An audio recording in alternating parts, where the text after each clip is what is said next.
It is time for episode 69. Welcome to the Mini PC Show. My name is Brian.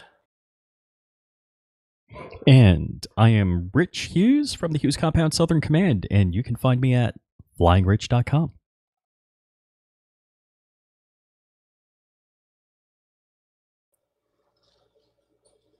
Dor, are you there? Sorry, and this is Door-to-Door Geek from the Baltimore metro area, aka I never purposely go inside Baltimore.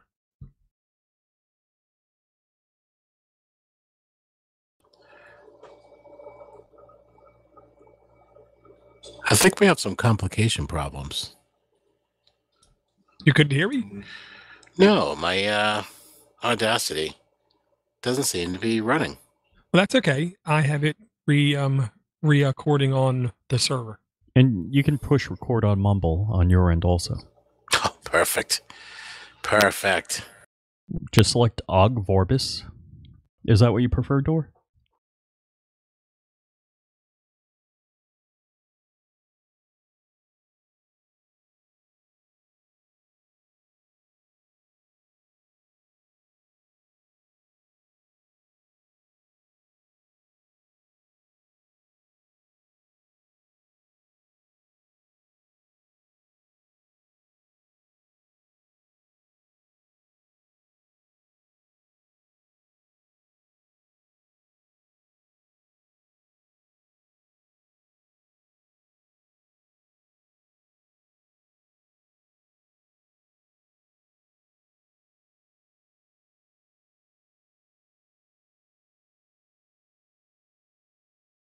I hope everything's all right.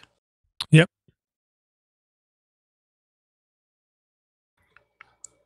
So how are you guys doing today?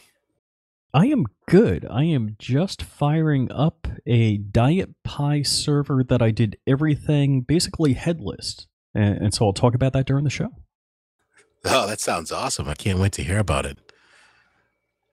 Yeah, what have I been doing these past couple of days? I've been trying to get my Raspberry Pi going on my Pi drive. Had my Pi drive dismantled and dismembered, and I kind of put that back together again.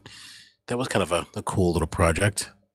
Just a simple file server, and trying to get my network going again. So I took apart my internal local area network and put that back together again, just to clean things up a bit. Wires are getting really unmanaged. It's always good to do housekeeping kind of thing. I can say up here in Maryland, it's freezing cold. We got like an inch or so of snow last night, but it was freezing cold. Wind was ridiculous. Kids have off school, so they were sickeningly happy. Right now, I have my Rock 64 running Ubuntu desktop. Have it running in my multi-monitor configuration where I'm able to monitor the YouTube chat and stuff, which of course no one's ever there, but I can at least monitor the feed, make sure everything is streaming okay. And I'm definitely shocked. Let me rephrase that. I shouldn't be shocked at all, but I'm gingerly surprised every time I boot up my i5 quad core 16 gig of RAM SSD desktop, my Lenovo T40 16 gig of RAM laptop, and my Rock 64 board mini computer. And every time, by far, the Rock 64 beats everything to the desktop by like 30 seconds. Now, you have an eMMC on the Rock 64? Yes, sir. Yes, sir. How is that Rock 64? Are you really liking it, Dor? This is to me is almost like a Chromebook. If you go into it with realistic expectations, I think you will not be dissatisfied whatsoever. When you open up a Chromebook, you don't expect to play Call of Duty. Mm-hmm. Okay. When I boot up the Rock 64, I don't expect it to be desktop, laptop like speed performances. I'm not going to transcode video on them. But for general browsing and for IRC type chat, I think it works perfectly fine. Excellent. Can I modify a prediction I made for 2018? I think it's fair. It's still January. Yeah, I don't think Brian and I are going to get our Rock 64 geez. boards. Well, I ain't gonna lie. I thought I ordered yours to come here, and I thought I ordered Brian's to go directly to him. That shows you where my brain's at. Oh, yeah? Rock 64 is wicked awesome. Oh, that's the Boston. Yeah, because that's what you say in Boston. You said it just like a Bostonite. Bostonian.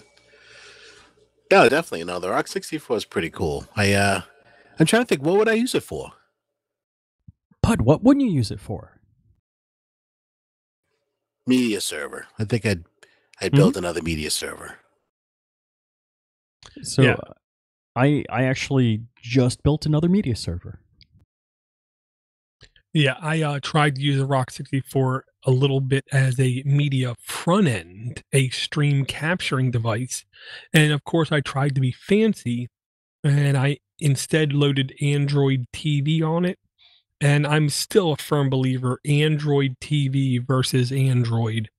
There's a lot of functionality just not on Android TV because certain companies want certain content to not be available on Android TV, but yet they don't stop it on regular Android. So I went back to using the o-droid C2 as my media receiving device upstairs. It just did not. It was not a better experience using the Android TV on it. To that, I say poo-poo on them. Well, and I'm doing this right now as a desktop for the time being, just as a temporary hold pattern. They just released a version of RetroPie, the official LibreCore lib retro distribution for the o-droid XU4. And I want to put that on that device and hook it up to that same monitor. The bad thing is I won't have speakers. So I'm going to have to figure that part out because there's no speakers built into these monitors. Oh, okay. Now I don't believe the o-droid XU4 has is it 1/8 inch, 1/4 inch jack, whatever. No, the only round socket is for the power.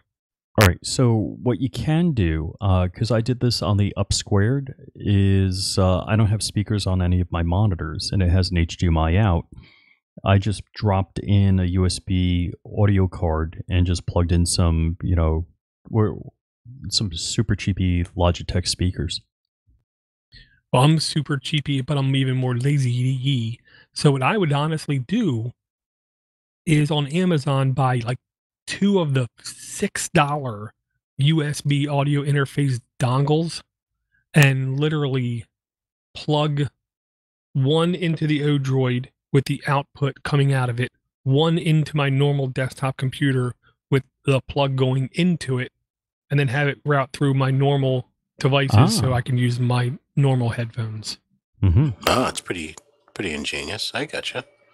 The only question is, would there be a sound lag? I know that's one of the biggest hang-ups when you try to do emulation or when you try to use different types of hardware when you game, especially retro game, is do things introduce lag. Sound lag is not as severe remotely close unless, of course, there's audio cues in a game. But most of the gamings that I can think of, they're video cues when you need to do things not audio. I just wanted to back up a little bit. We mentioned Android TV versus regular Android and the applications that aren't available on Android TV that seem to be available on Android. Comcast is doing something rather unique. So if you have Comcast as a video streaming service, and it's video streaming as a video service with a cable box and so forth, and you download the application, the Xfinity Stream, I think it's called, onto your mobile device or tablet, it allows you to, get access to DVR content, any on-demand content through the application. But I noticed if you have a Android device that's set up as a set-top box with an HDMI port, the application sees that and stops you from streaming Comcast service through that Android device. Now, okay, Brian, I thought you were going to tell me something slightly different. I heard that Comcast was going to eliminate the cable box if you had a smart device that could run their app. Really? That would be fantastic, because I've been trying to get this to work on not my Android TV, but my Android device with an HDMI out on it. And through the updates, that they've had, I've been very unsuccessful. I've tried working with them on the phone, and they stressed to me, does it have an HDMI port? Of course, no, it doesn't. No?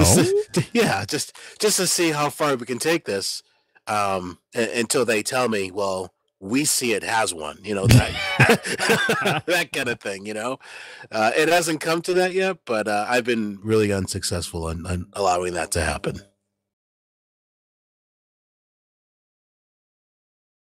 Yes. I mean, all these content distribution sites always want to try to protect their investment.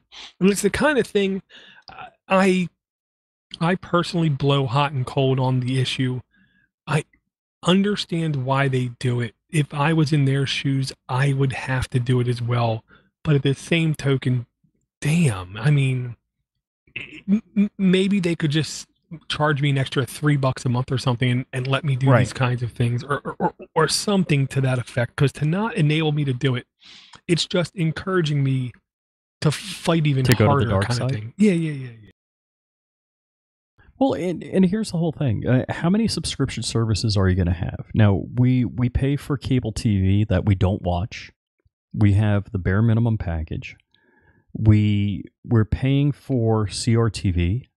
We are paying for Netflix, and because we have Amazon Prime, we're paying for Amazon Video. So we're already paying for 3 over the wire, over the net services, and Comcast cable TV that we absolutely do not use. So we're getting micro paymented out, basically. Well, they would say, I'm just going to tell you now, they're going to say, well, that's your own fault. You don't need those other services. All you need is our service. Nope. Yeah, that's the whole, be careful what you wish for, I wish I can have whatever I want when I want it. So now you have the opportunity of doing something like that, but now you're being, nickel and dimed. Exactly. Well, yeah, and I relate this almost to like taxes, gasoline, and electric cars. Bottom, no matter what we think, feel, believe, or whatever, everybody in the end is going to get their money. If the government makes money from taxing from gas, and too many cars leave the road as gas vehicles and come back on as full EVs, electric vehicles, they're going to make the money up someplace else. If you drop your cable service as cable service and only internet service, they're going to have to make their money up somehow, because you cannot let the stockholders down, and their goal is every year a minimum of 10% growth. So not only do they want to make that money up, but they want to make 10% more. Mm-hmm. No, you're absolutely right, Dor. And you're in a catch-20. There's no way of getting out of it, really, unless you go completely over the air. And that's the other thing. So I was thinking about, a couple of things are going to be happening. One is we only watch TV when something goes bang in the world and we want to see what's going on. And I could put an antenna on the roof and catch that. So that basically eliminates my need for a cable TV, period. Now, with 5G, they say they're going to get you near gigabit speeds over the air, and you can get that from your cellular provider. So how soon do I cut the cord on Comcast completely? Well, they can promise you speeds. I can promise you the afterlife. Doesn't mean anything.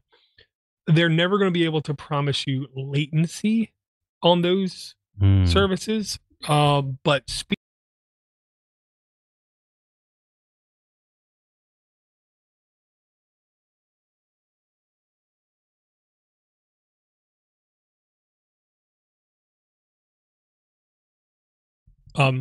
And like there isn't like throttling going on of some sort, then there's just going to be caps put on you. So I don't really know what the right answer is. All I got to say is don't look at 5G as being the savior for anything. Yeah, sure. I could see that. I mean, it's a new tech. There's a lot of hype about it, but until it really happens and it's tested, yeah, gotcha. I think 5G right now is like WiMAX. Yeah. Yeah, I'm a little disappointed in multiple different technologies and promises that, just they didn't put ink on the check. Well, I want to say it was Southeast Linux Fest 2015, maybe. It was the year WiMAX was killed. Like officially said they weren't going to do it anymore. And I believe WiMAX was on the Sprint network, if I'm not mistaken. There was a guy at that conference who was able to get something like 6 gigs a second on his WiMAX enabled phone, like 3 weeks after they said that we're not going to do this anymore. WiMAX is dead. And what he found out was when devices left the network and he was physically close to a tower, his speeds were absolutely insane. Well, yeah, the more users you have on the network, it does tend to slow you down a little bit. You know who's really doing a good job with their video platform is Silicon Dust. Now, I've mentioned them before a few times on the show, and they're a company that does video capturing through the network. So, in essence, you could take a satellite feed, not satellite, I'm sorry, over the air with an antenna, HD antenna, or you can take your Comcast feed if it's uncompressed, or you can use a digital capturing card, a cable capturing card, and you can capture live TV. What's good about the cable capturing card is it does decoding. So if you subscribe to HBO, Showtime, and all those nice little wonderful packages, it decodes all of that information for you, so you can actually capture that on the video capturing card. Oh, that's pretty cool. Yeah, somehow they struck a deal, is what I'm going to say, to where they can accept high HC copy protection, HCPT, or I can't remember what the acronym is now. They acknowledge where if a stream is sent out as a copy once type stream, to where they can copy the content one time, but then you cannot copy it again. And if it's a copy never stream, they won't let you save that actual stream. I'll say they worked with the content creators in such a way that they got the official nod to be able to do what they're doing, and they do have a lot of support. Yeah, no, I fully agree with that, Dora, and that's the way to do it. I believe when Google first launched Google TV, there was not a whole lot of back end support from broadcasters and content creators, and there was a lot of pushback with that product, which made it kind of fail. So, hence, that's why we have Android TV. But with Home Run, HD Home Run, which is the product from Silicon Dust, there's caveats to that. So, like I said, you can take off-air signal or paid content into your network, but they offer a package as well too. It's a DVR service. I believe it's $69 a year that you pay for, and you can schedule your programs to come on just like you would a normal DVR, and you can save them to your hard drive and stream them to any device that you have in your network. But I just think that it's a really alternative to have, other than paying for a cable box that you have to pay for every single month. You could get a mini PC I think there's caveats to that too as well. You can play back recorded content on Windows devices, but not on Android devices. I think there's some issues with the latest version of Android that they're having some complications with decrypting some of the encoded stuff. Yeah, they do say on their website that it is coming soon to be able to be on more devices. It's just a question of how quick that can they get it working. And I hate to say it like this, but because they're charging money, they're more vested into putting more resources toward getting this working quicker. So if there are two people out there working on this same kind of thing, I gotta believe these guys are going to be able to get it done in at least a quicker time fashion. I fully agree. I don't think this is a flyby company. They've been around for quite a while, and they just keep getting better as the years go on. Yeah. So here's my question, Brian. This is the kind of tech where I can see people definitely using it. My wife is the kind of thing I'm not going to be able to talk her into this kind of thing. I can't talk her into nothing. Somebody else is going to have to show it to her, and then she'll think that she found it, and then we can use it, but not till then.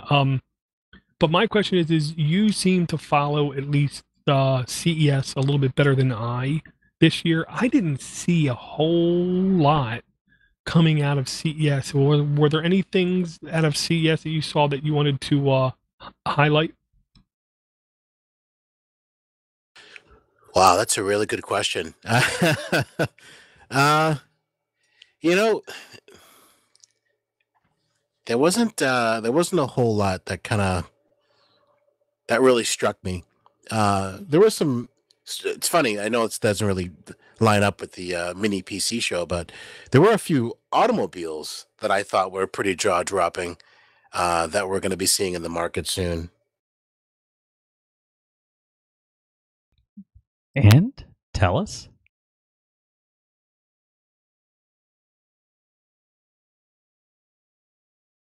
Yeah, I knew you'd say that. If I can remember the names of the car. No, let me think here. Gotcha. Well, I'll say I don't think it's technically mini PC related because I don't think it's an actual computer. The only thing I saw that was at least interested me to a degree. I will never buy one of these things, and I never see myself buying one of these things. But Nvidia put out a 65-inch BFGD, basically a gigantic monitor with a video card built into it. And they said that they're going to make them as small as, I want to say they said 37 or 42 inches. I will say, if I was a gamer, this is the kind of thing I could see myself personally freaking out over and thinking is a fantastic solution. But at the same token, then I would think you're getting locked into a video card. So you better believe that video card better have really good long-term support. Well, can you bypass the video card? Can you just jack an HDMI into it? I would hope so, but I'm not positive. Because for me, like we've had this conversation on Tilts. I want a dumb TV, and I'll add the smarts on the HDMI port. I know, but these are more than just smarts. This is not like a Roku stick or something. This is a multi-$100 video card. Yeah, but into it. Still, every year there's a new multi-$100 video card. Unless they make it some sort of standard, that there's a PCI slot for it to go into, I wouldn't want it.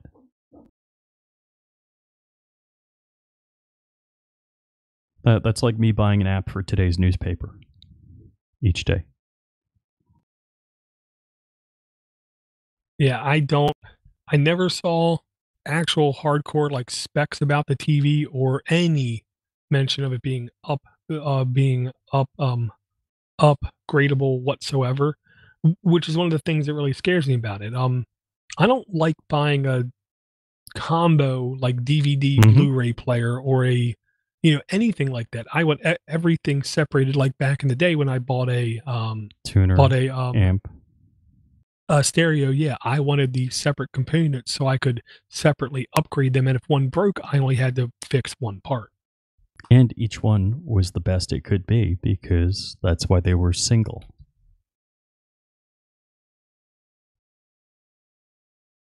Yeah, I've used that analogy a lot. The second you get a printer, copier, scanner, fax machine, it's lousy at everything. Well, and I always harken back to the Gremlins, the beginning of the movie.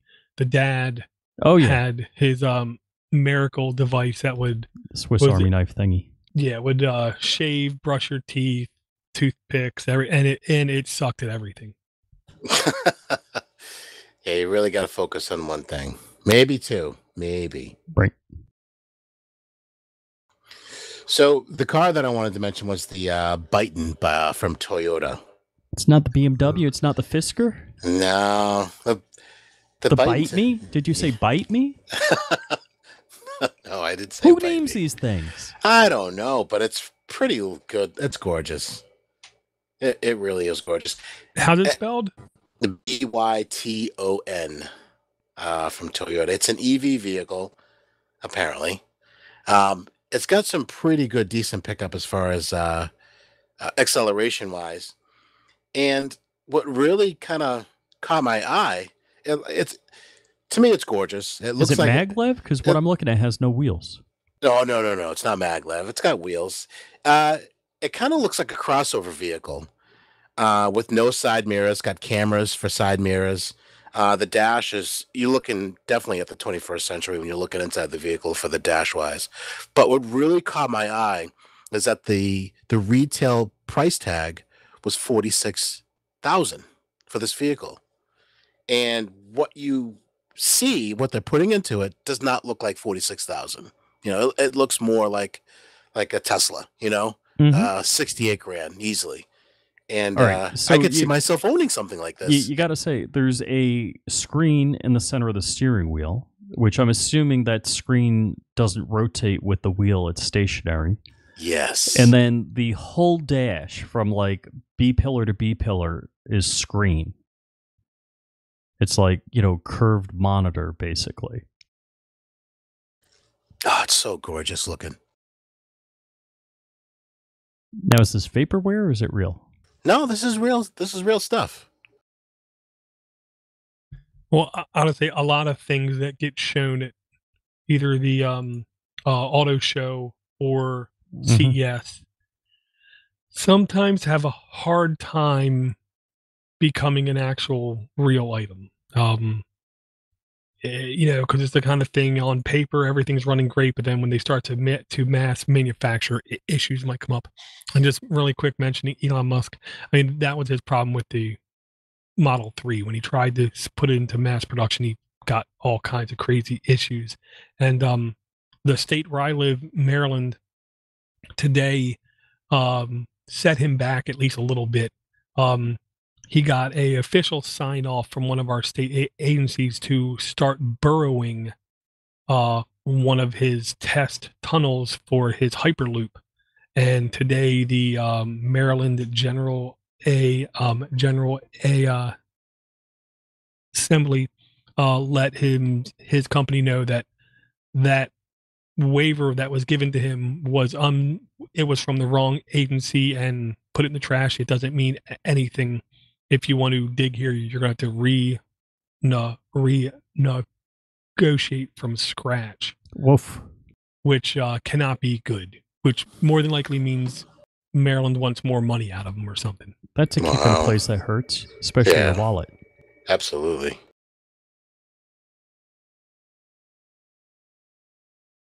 Now what? Now I'll say he's a big boy, and he'll either find another place to do it, or he will focus his workload on other things like Puerto Rico power issue. I know he's put a lot of effort towards that. Australia, he did make an agreement with in Australia where he said if we don't give people enough power in 90 days, you can have it for free or something to that effect. And that was like 30 something days ago. So he has a little bit of time left where supposedly when everyone looked at it after the fact, they said, he'll be able to do this with no problem. This isn't crazy. Sweet. Well, and he just had some success with a rocket or two, if I'm not mistaken, too. Mars, here we come. Oh, wait. You're not telling me the Falcon Heavy went up, did it? I don't think it was the Falcon Heavy that went up, but they had a launch where they did have a failing in the rocket, but everything said it was not a No. SpaceX issue. Yeah, you can see when the government sends up a payload that's top secret and there's a failure, that means they want you to think there's a failure. Well, and that was the ultimate thing. Irregardless, which unfortunately was added to the dictionary a couple years ago. No. Oh yeah, it has been. Go and look it up. You've said it enough. I know. Maybe I'm the guy that got it done, but no matter what, Tesla or SpaceX did not have any issue in anything they did, which is good. And the lower half of the rocket did come down fine. So yeah, the Northrop Grumman coupler to the second stage was all done by Northrop Grumman. So if there was a problem with it, and there's some things, because it didn't separate doesn't mean it's going to deorbit unless it was intentionally deorbited. Right. And NORAD is tracking a device. I forget if it's USA 280 is the ID, and the code for it says it's functional.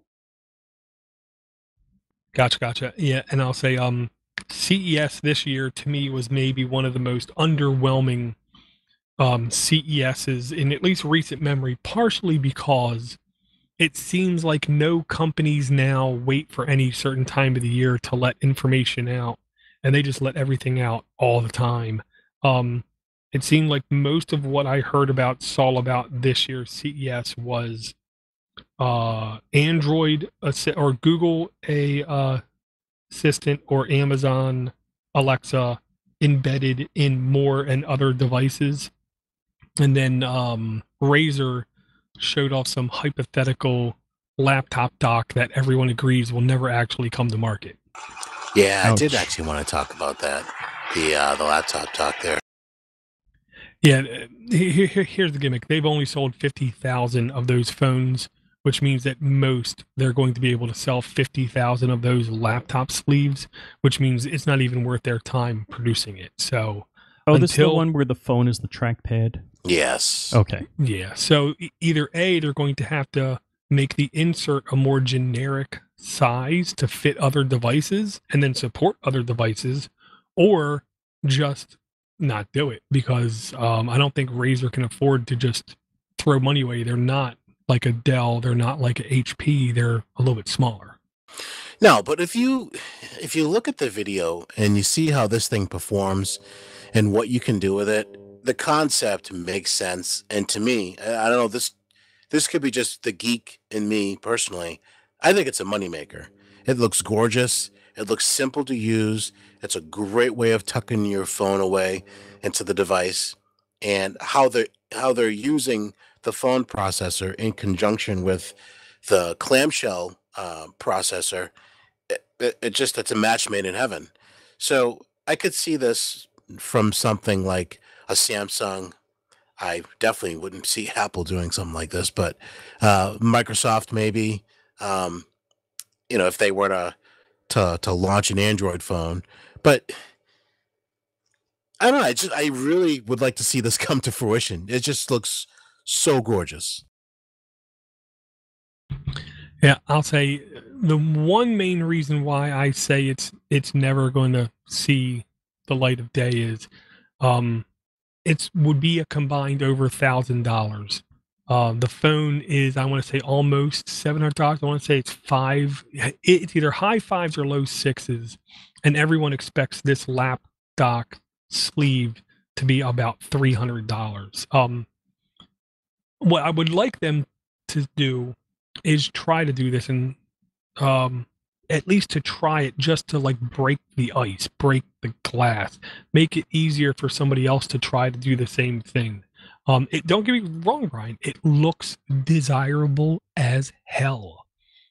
I just don't want to hold my breath waiting for it. No, I agree with you. And they don't have the deep pockets to try things and experiment with things, but Samsung does, and I could see them doing something like this, especially when they've already launched their their rendition of something like this with the S8. Well, yeah, and the Samsung Dex is not selling whatsoever. They're seeing less than, I want to say it was 8,000 sale numbers, which is really bad for them. Every What I year, will PC say maker is Razer provides the one of I like CES's is big the highlights by Huawei showcasing one or more Mate inventive concept 10, pieces. This which year's basically prototype does is the called exact Project same Linda. thing It's a as the familiar-looking Samsung 13-inch Dex, laptop but nearly no extra identical to the hardware current is Razer Blade needed. Stealth. You But instead of simply a buy traditional a Intel inside USB PC, this is Type-C a to dock for the HDMI company's own dongle, Android-powered plug it Razer right phone. up to a The monitor, laptop has a and large then if you empty want, you slot where can the touchpad would Bluetooth normally connect be, and it's exactly the right mice and size to keyboard drop to it in the and use it like a 5.7-inch full Razer phone. desktop. From there, you can The use a Samsung one, unless it all of a sudden goes ballistic selling numbers, I don't see Samsung doing a Dex 2.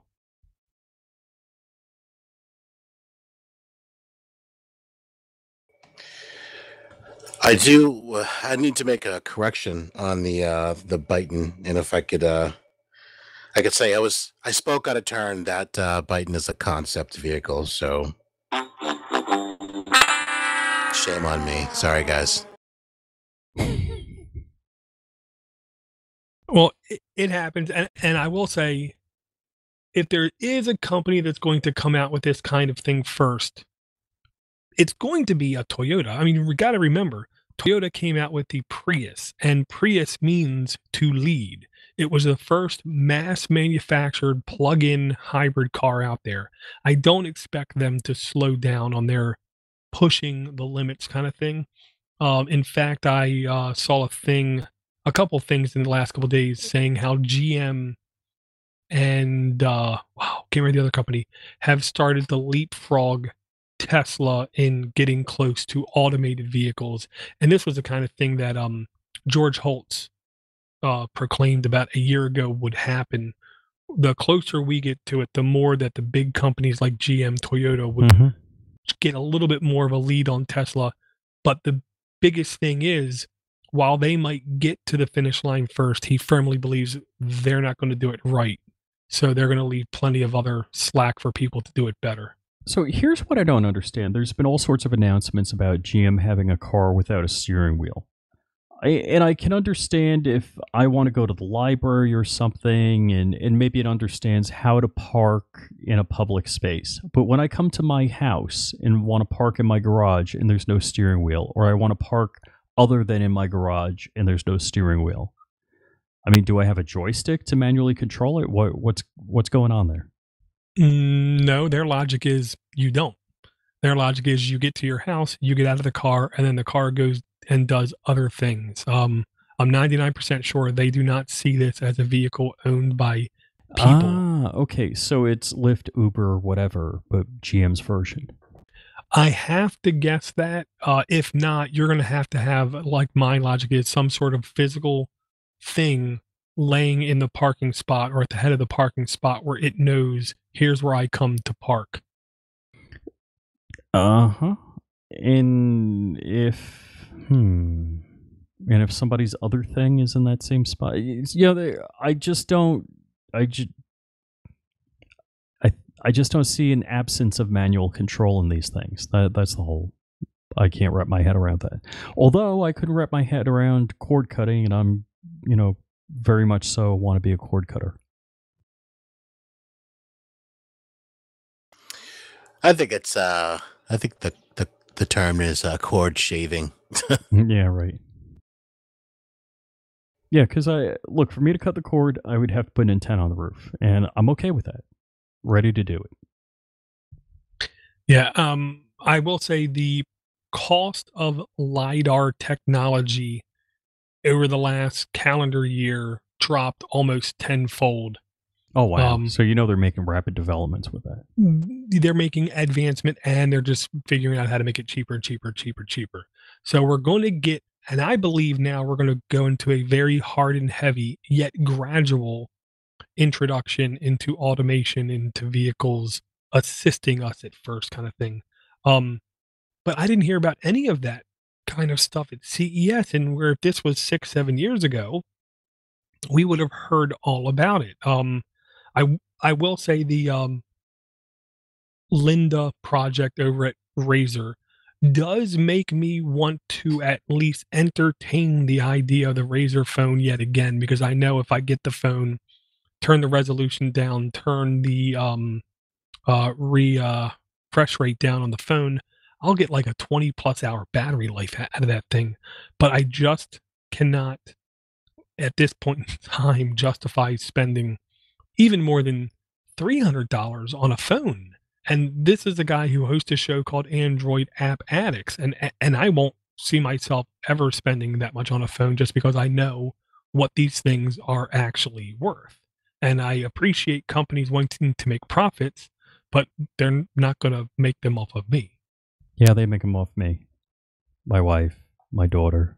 Oh, everybody else. And I will say at this CES, it just seemed to be Google Assistant heavy, which just reinforces to me the firm belief that data is the bubbling crude coming out of the ground everywhere, and Google and Amazon are doing everything in their power to just scoop up as much of it as possible. I get you. Not that there's anything wrong with that, because 99.99% of the people out there are willingly making the choice. I don't know about educated choice, but they're making the choice to give up all this metadata, personal data, information, because for the sake of convenience. And I'm now firmly believing America is the country of convenience. I have submitted to the robot overlords. And it's only a matter of time before I do too. It's only a matter of time. We in this country crave convenience. Well, so here's the thing that I don't understand, because I have voice control, through Google IFT webhooks, to my printer, to various lights in the house. And my wife still tells me, honey, can you turn on the laser jet? I'm like, just ask Google. I don't want to talk to it. I'm like, but you just said all the words you need to do to turn it on. I'm like, and then she tells me to order things on Amazon. I'm like, you have access to the account, just push the button. I think she just likes telling people what to do. I'll just say that sounds very familiar to me. Does that mean your wife may listen to the podcast? Oh, hell no. There's no chance of that. She has easily, I think, 20 hours of content every week recorded on that DVR of all kinds of that she doesn't watch. Murder, death, rape TV. And she just watched this movie. Oh my goodness. Hermione from Harry Potter. Hermione, yeah. Fen from Star Wars. Tom Hanks. And I can't remember the comedian's name, but he wasn't very funny in the movie. Oh, The Circle. The Circle. And oh my goodness, could you talk about more fear-mongering? I don't know. Wow. That's all I got to say. Wow. Fear-mongering to the nth degree in that movie. I don't even know what it's about. No, me neither. It's about a company called Circle, which is vaguely like a combination of Google, Apple, Facebook, I guess Microsoft too. Why not throw them in there too? It's a company where the government is starting to come after them, believing that they're doing whatever. And they are a company that believes privacy equals the ability to lie and to hide secrets and commit crimes. So they basically believe all privacy needs to die. Whoa. That's an interesting take. Not the exact word I'll use, but okay. So, can I circle us back to the mini PC world? Does it have anything to do with NVIDIA? No. How about a NAS? Yes. I win the $25,000. So I have a patron, and I guess I think you've talked to him then, Dor. Tom Ostring. He sent me a gift package. He said he wasn't going to make use of his Pi devices, and he sent it to me. Some nifty cases, some nifty stuff. And being that I got a 6-month contract away from home, I think I'm going to bring some media with me. And in trying that out, I'm going to be doing it on a Raspberry Pi 3. And I set up Diet Pi. Now, Diet Pi, there's a dietpi.txt file. And in that, you can specify username, password, the device name, what you want to call it, all of the packages you want to install, Wi-Fi network you want to connect to, and it just goes and does it. So you can do this completely uninteractively, or what's even cooler about it is you could do it, save it, and then do revisions of it because maybe you don't want the same thing, you don't want the same name, or you don't want the same packages, and maybe you could edit a few packages out. So the only beef I have with the Diet Pi is where you look up the packages, you don't have the numbers. So I actually had to run dietpi-software on another device to see the numbering scheme, the number ID of the package I wanted to install. But what I did do is I installed Samba, NFS, Plex, Sonar, Radar, Transmission, and absolutely headless, and it absolutely worked the 15th time. And I'll tell you why it was that many times. One, I fat-fingered something in the config, and it didn't load right.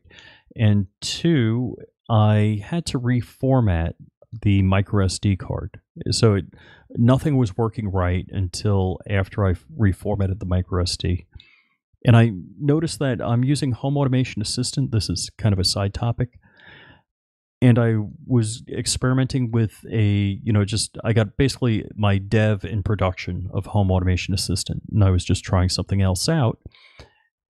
And the Home Automation Assistant, or Hasbian as they call it, so it's Raspbian with Home Automation Assistant on top of it, did not have the HTTPS version of the repositories.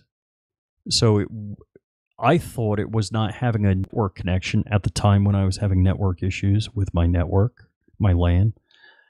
And I thought it was some other issue until I realized it wasn't. When I looked at one of my Pi devices that was successfully updating and doing everything correctly, and I was looking at the repo list, and the repo list on this one was everything exactly the same except it was HTTP : not HTTPS : So just an FYI to you guys out there, if you're having a problem doing like an apt update or something, or something's not installing, check the repo list and make sure it's HTTPS.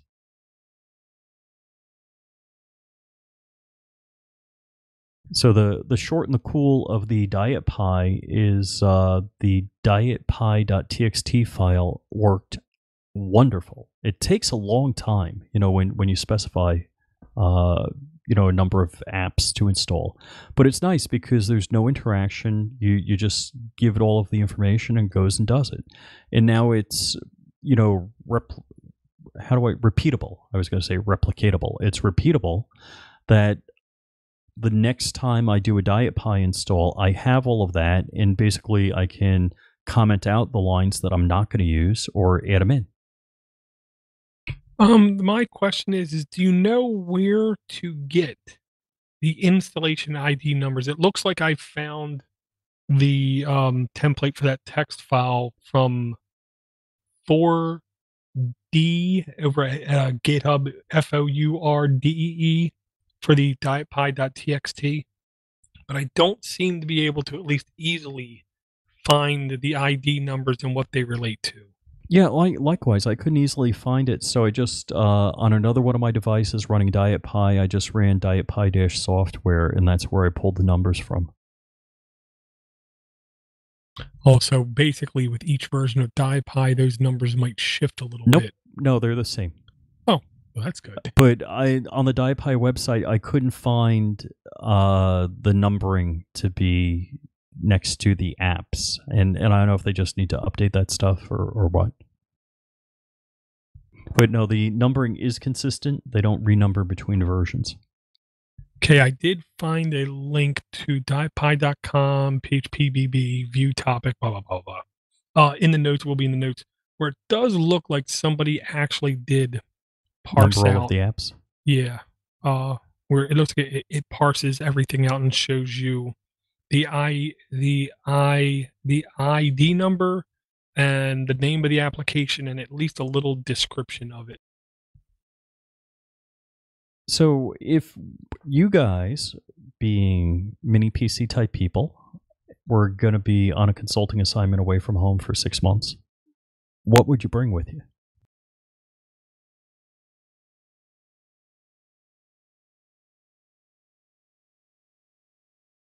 Vodka.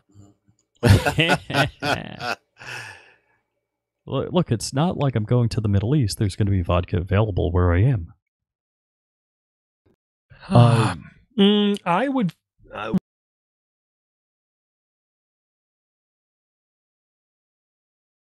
Sorry. I'd bring the Skull Canyon Nook. That's a cool one.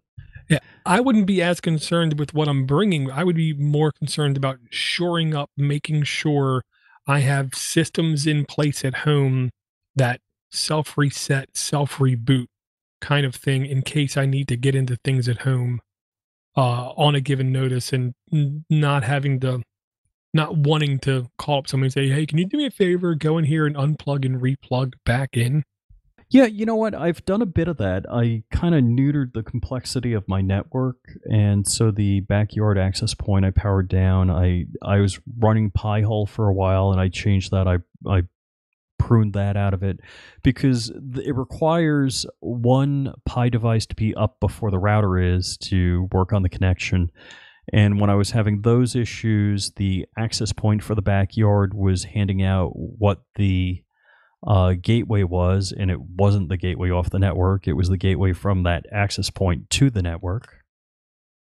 So yeah, here's what I would suggest you at least look at.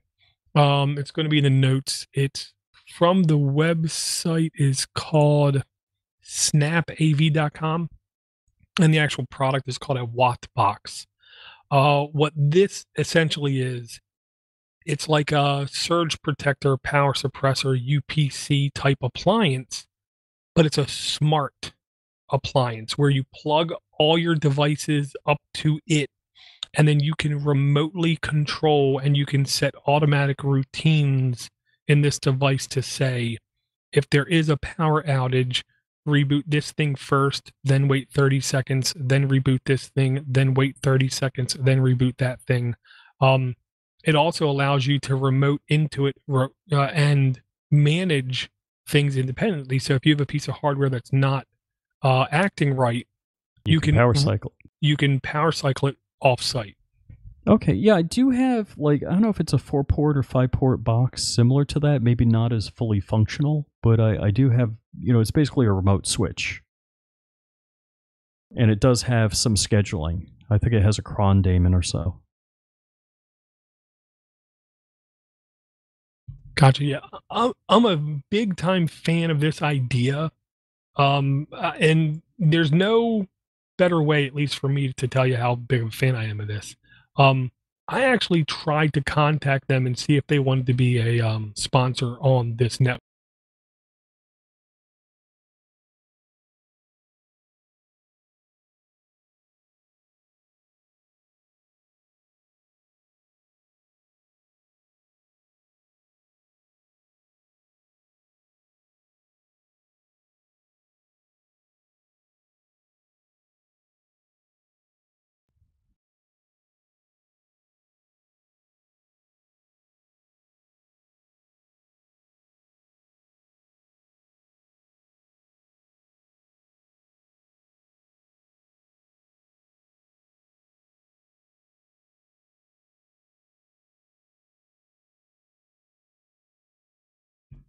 So is there any other things that you guys wanted to well I'll say this. The only thing you really gotta bring, Rich, is the big heavies. If you know you have, 20 terabytes worth of content, well, put that on a couple drives and bring that with you. But as far as like hardware for like Raspberry Pis or mini computers or travel routers or that kind of thing, you don't necessarily have to bring it with you. You could get it when you're there. So, all right, my plan is, so I'm setting up, Plex, sonar, radar, transmission, and I'm going to also set the same device up to do a time capsule backup. I'm going to bring a Tenda router, I think maybe one or two. I also have like a gigabit switch, a travel switch, 5-port that I may bring with me. I was thinking about bringing the 3D printer so I can make stuff while I'm, remote. I wouldn't blame you on that 1 second. And, I do have, DSLR bag and, my consultant tech bag that I was going to bring, but, with all my consultant tech stuff. Because you got to have every kind of projector, monitor, video out adapter known to humankind when you go to a client, because you don't know what they're going to have. Yeah, it's always best to bring the kitchen sink. That way you're not missing anything. Yeah, it's so funny because if you think like, oh, well, I've got HDMI out on my laptop and, pretty much everything's HDMI, and then you run into something that's VGA. And then you think all right, I got my VGA, and then they have a display port. And I'm like, what? So, yeah, I try to have, in my consultant go bag, I have one of every, AV cable to connect.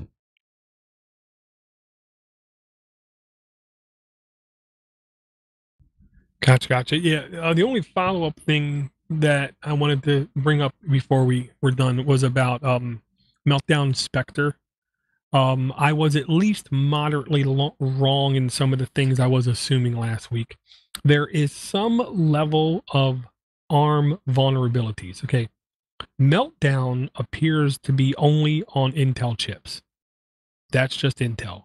But Spectre, I do believe, is on a lot of hardware, or it has the potential to be on a lot of hardware, is the way I'll put it. But like, for instance, Raspberry Pi, because of the license they got from ARM, and because of how they decided to keep the price down on that processor, it is not at all Spectre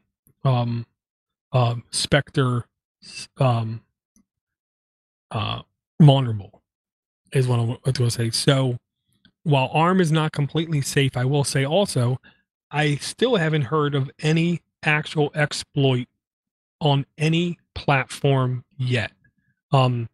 I will say I do agree with Steve Gibson in the sense, I understand people worrying about it. I understand people, looking forward to stopping it once it becomes something real tangible out in the real world.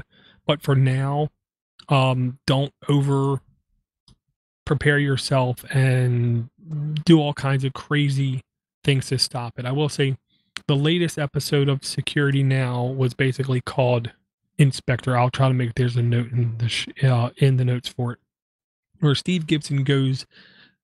He's the first person I've heard go into great detail about what it is, why it is, how to fix it, when to worry about, why to worry about, from beginning to end. The good thing is Linux systems, how they're incorporated. There's /etc/ I believe it is firmware folder, where if the right file is put in that folder at boot time, it can basically override features of the BIOS, like protect your system from any kind of Spectre exploits. So, but it has to be conditioned for the right chip. So there's no reason why Linux and Windows, at least 10, should not be full Spectre protected sooner or later. Meltdown, they believe, to get actual full protection is going to require new hardware. That's just the way it is. Gibson also did put out a tool called Inspector, Inspectre. It's a Windows application, but technically you can run it on Wine in Mac and Linux. You just have to ignore the part about the operating system, but it can actually probe the hardware and tell you if your hardware is exploitable or not. He believes, and you can literally enable or disable the protection right in the interface for Spectre or Meltdown. He believes, at least right now, there's no sense in protecting your computer when you're a listener to his show, because he believes, listening to the news. So as soon as there is a real exploit, you enable the protection.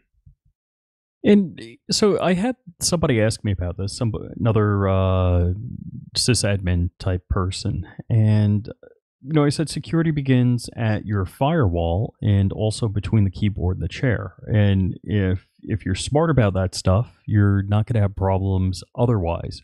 Again, what is the saying? When you idiot-proof something, they invent a better idiot. Yeah, something like that. I'll say I understand people's. I'm really being careful.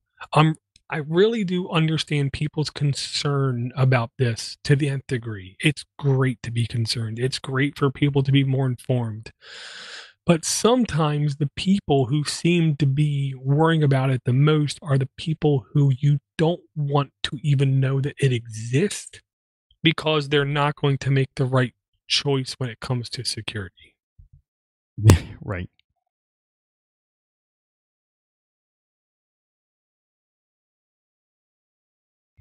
But yeah, I mean, this is the kind of thing that can be an issue. Right now, it's not. It's just a potential issue, but it can be an issue. I will say, Kevin Mitnick, and I'll see if I can find this video too, and share it with you guys, put out a video this week of cloud-enabled ransomware. I would personally, if I was an admin, worry much, much more about this than about Spectre or Meltdown. So when you're saying cloud enabled, you mean like on the Amazon cloud? Basically, you can be logged into your Office 365, get an email, click a link, kind of like in Gmail, how stuff wants to access your Google applications kind of thing. It can ask for access to your Office 365 stuff. And once you do that, it basically can encrypt your entire inbox and your entire storage, and then demand Bitcoin in return. Wow. Yeah, that's definitely not good. What is this world coming to? It's coming to a lot of greedy people, is the way I'll put it.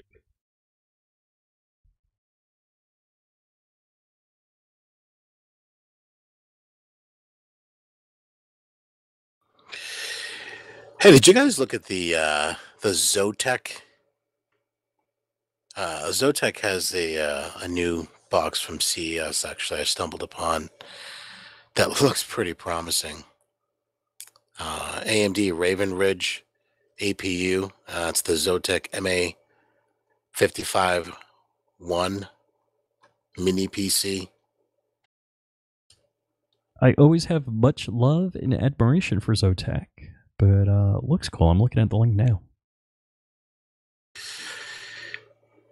What's really caught my eye here is the number of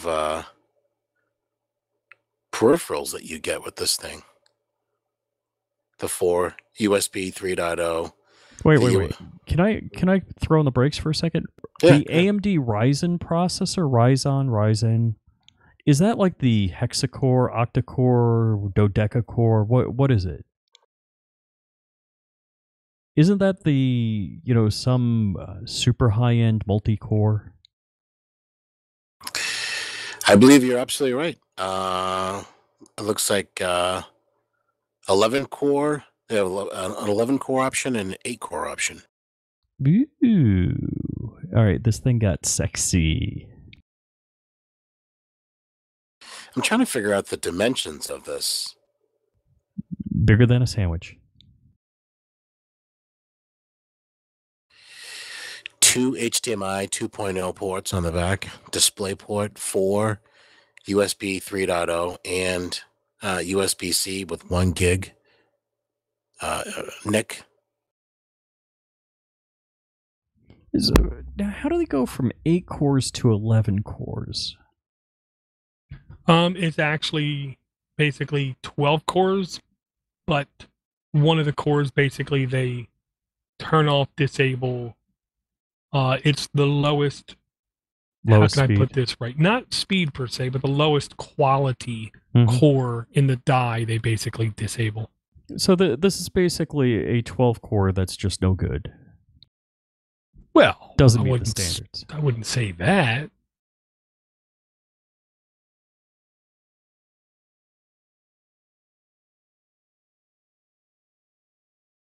Wow, this thing. Wow. I'm totally wowing on this. Yeah, on paper, it looks brilliant. All right, I'll tell you where it's shooting. I'm loving the cores, but only 32 gigs of RAM? I'm like, oh, come on. Give me 64 or better. Well, I understand and I agree with you to a large degree, Rich, but you also got to remember, still, most laptops today, you have a hard time getting 16 in. Yeah. My next laptop's going to have 32. My current one has 16. It's from 2012. I understand. Mine, I want to say, is from 2012 or 2013. No, mine's from 2012 or 2011, and mine has 16 gigs of RAM, and I will not upgrade until I can do more or better. Mm-hmm. Wow, is that 2 real HDMI ports on it? HDMI 2.0. Sweet. Nice. What's the price tag? Oh, that I'm not finding. Pricing is yet unknown. That's what it says, at least. I love the idea of this. I do, but I cannot at least see myself pulling the trigger on this thing because looking at these specs, I have to believe getting this thing with even 16 gigs of RAM and a modest hard drive in it would probably be every bit of at least $500 or $600. Mm-hmm. Yeah, it's got to be.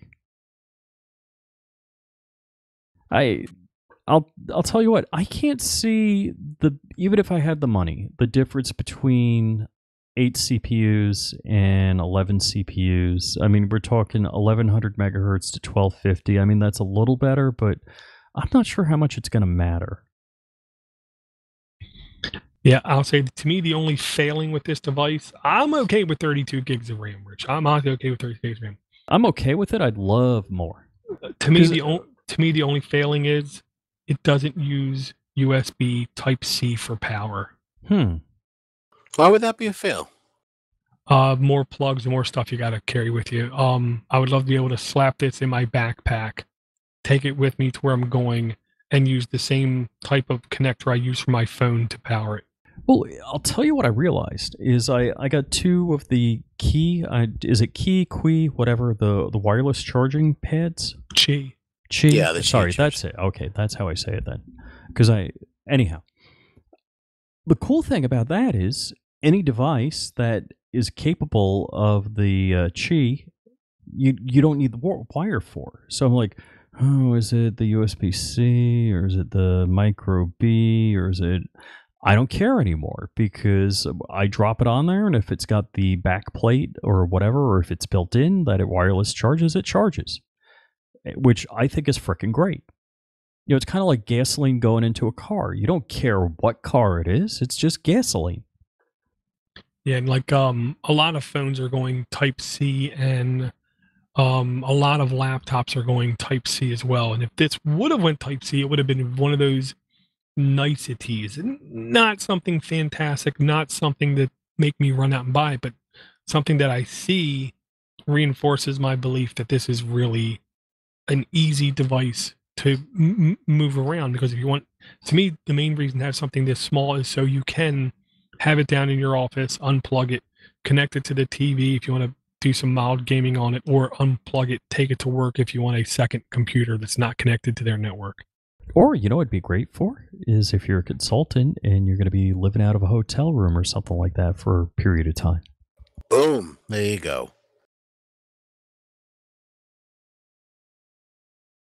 Yeah, it does look good. I will say that. I am a fan of Zotac. Zotac to me is the only company out there mass producing smaller form factor computers within reasonable prices. They're typically not cheap devices, but they're definitely better devices.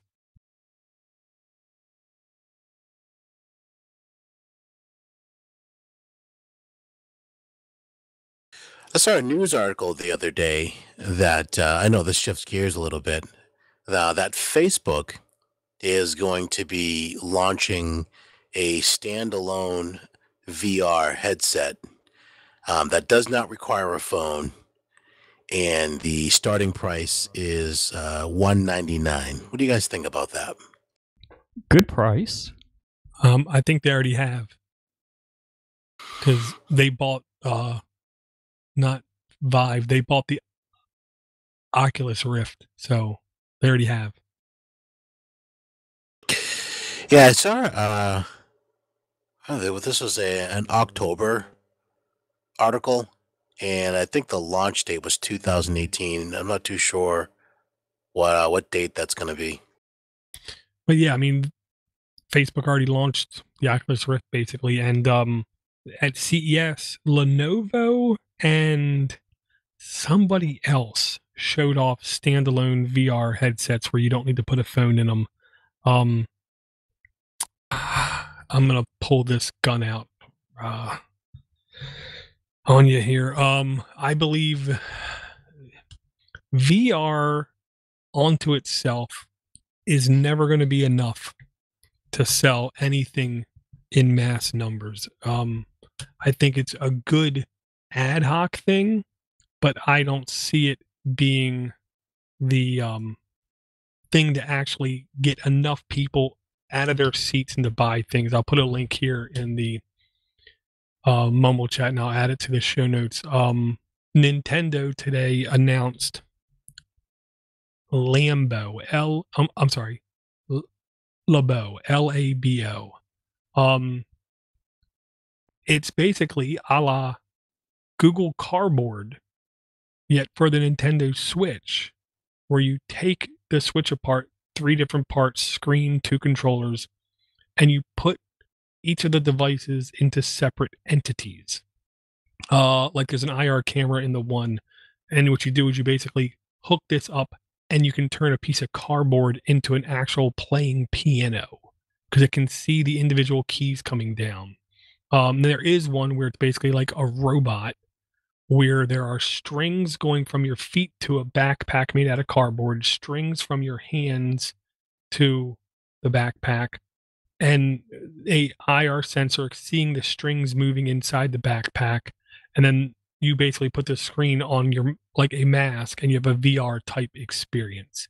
I can see VR being an ad hoc experience, but I don't know about a dedicated device experience. I don't see most people willing to spend more than a couple $100 at most for it. Have you taken a peek at the Samsung S8 VR at all? I've tried a couple of VRs, and because I have monovision, I can't do any VR. Oh, I gotcha. I pulled the trigger on the Oculus VR for my S8 Plus, and I've tried it before on the phone. It's okay. It's pretty gimmicky, like you said, on some other Android phones. But I think Samsung and the Oculus particularly, they've got something going on. I think they really got something there, and it's definitely all about the applications. It's all about the ecosystem. I can't put it down. I purchased it last week, and I have not put the thing down on a regular basis. I'm constantly going in and seeing what else they got for me. Well, the one question I have is for how long of a time period? Because I'm going to guess it's not more than like 40 minutes at a time. Because I've heard too many people at least say that phone's overheating and automatically shutting off. But everybody, at least the journalists I listened to at CES, seemed more smitten on AR or mixed reality than VR. I haven't heard a lot of stuff going on in VR, at least maybe a month.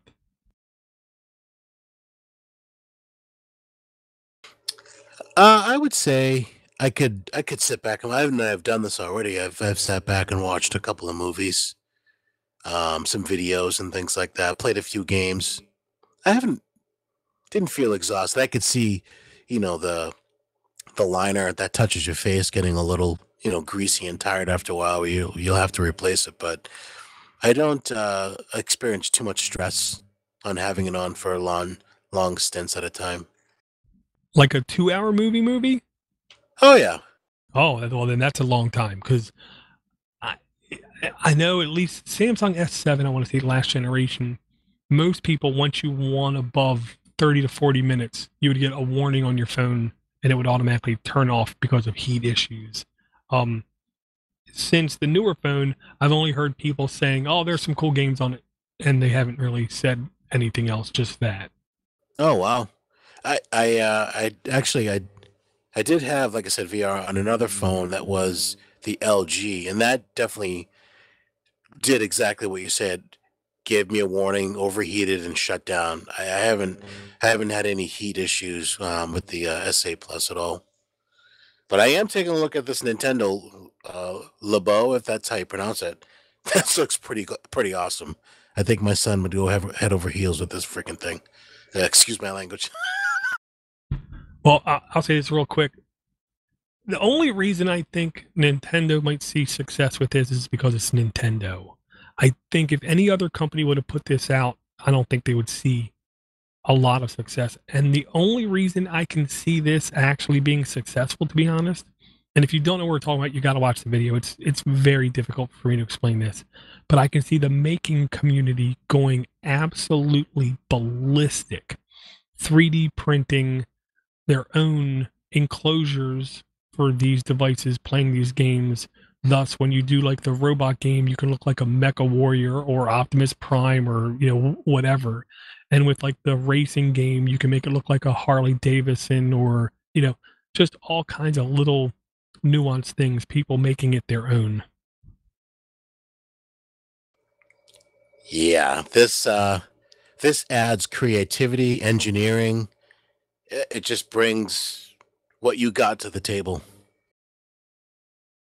Yeah, and the Switch has already sold over 10 million devices in the first 9 months. They believe they're going to sell more than 14 million in the first year of sale.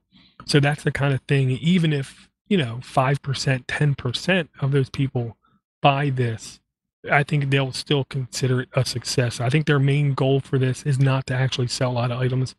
I think their main goal for this is to show game developers and makers these are the other kinds of things you can do. Don't just worry about first-person shooters. You can do other things. Yeah, I agree. Yeah, I think Nintendo's got something, and I'd hope to see this flourish. It's really awesome. One little tidbit that not a lot of listeners might not know is that Nintendo, their Switch does have an NVIDIA processor that was actually meant for the second version of the NVIDIA Shield. But on top of that, just recently I heard of the news that Nintendo has made a deal with NVIDIA to launch some of their games on the NVIDIA platform. So you'll start to see some Nintendo games being offered on the NVIDIA Android TV. Oh, yes and no.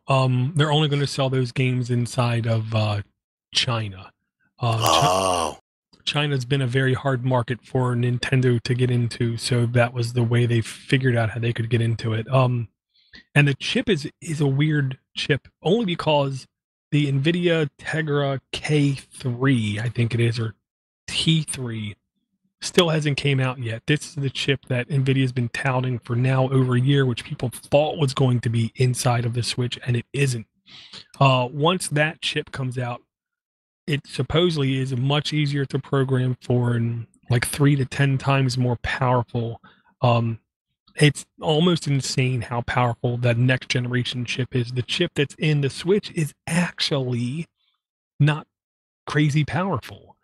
The battery life is decent. You can get anywhere from 3 to 6 hours gameplay depending on the game.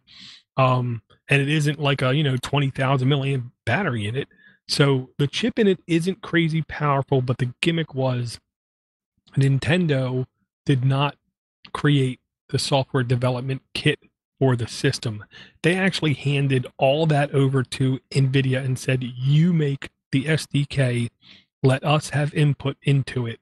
Thus, the game developers are saying this is among the easiest system to ever create games for. I think that's part of the reason for the success. did you get one this Christmas? Oh, last Christmas? Gee, I had one day, one launch. That's right. I remember that. Yeah, you're right. I don't play around.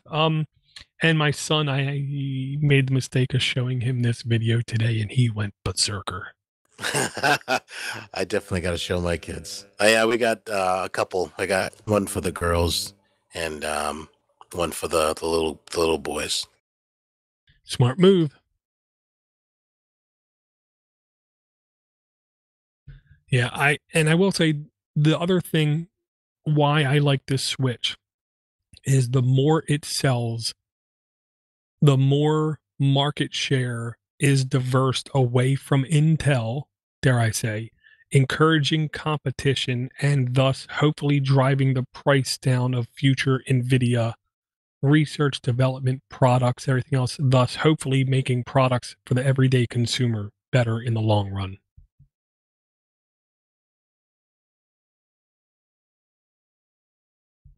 Okay, did you guys have any other things you wanted to bring up tonight? Nope, I'm good.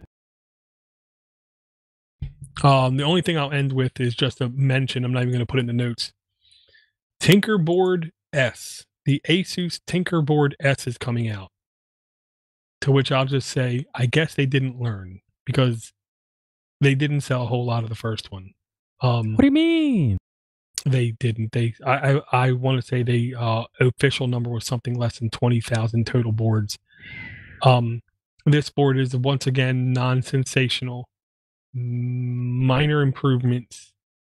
Nothing really sticks out to me as being a must purchase board. 2 gigs of RAM. I already got more than that. No USB 3. So I don't know what they're doing. And Gadget says it's a powerful board for a platform do-it-yourselfers. Mm-hmm. Well, if Asus would put more man hours into a honed operating system, and I would see people doing things with the board, and I would hear people's experiences being fantastic on the board, I would probably buy one. But I'm not. I hear people saying, well, I bought one, and I put Ubuntu on it, and it works, and that's all I hear. I don't hear anything else. So it has pretty colored GPIO pins. That's about the only thing setting it apart. But until they actually do something to get my attention, I don't see paying $60 for this board when I can spend, I think it is $6 more, and I can get an o-droid XU4. Right. Yeah, and if it was a $30 board, $40 board, yeah, I'd grab one. I think it all depends on, like you said, Dor, what your use case is. So if you're doing a project and you're doing something and the Raspberry Pi just doesn't fit the bill, but you need the form factor as a Raspberry Pi, this is an option. And it's not that much more, but it's an option. It's an alternative. Yeah, and I do believe the name Asus carries a lot of weight with it. So when people see that, I'm sure they're more gravitated to it than o-droid or Nano Pi or Friendly Arm or Orange Pi or any of the other ones. Okay, guys, if you want to support us, you can easily go to patreon.com/minipc. And did you notice how we went over an hour and we didn't break like 5 times for advertisements for things you don't want or care about? That's because we have people that support us. And if you like what you're hearing, you too can support us by going to patreon.com/minipc. If you want to contact us, there's multiple ways. You can either just hit us up on podnutz.com, twitter.com/podnutz. We have a mini PC group on Google Plus. You'll know by the logo on the group that it is us. You can send us a voicemail in if you want at 7076 Podnut, or you can send us an audio clip via email. We will happily play them for the show. Again, email at minipcshow.com, and you can get in contact with us very easily. I'm sure we had at least one email in the inbox, and I will take full responsibility for not bringing that email to this show. I will definitely tag it, so it will be available for next week. And I'll thank everyone for their support. Thanks everyone for downloading, and do not forget to support those who support you. I'll talk to you guys in about a week.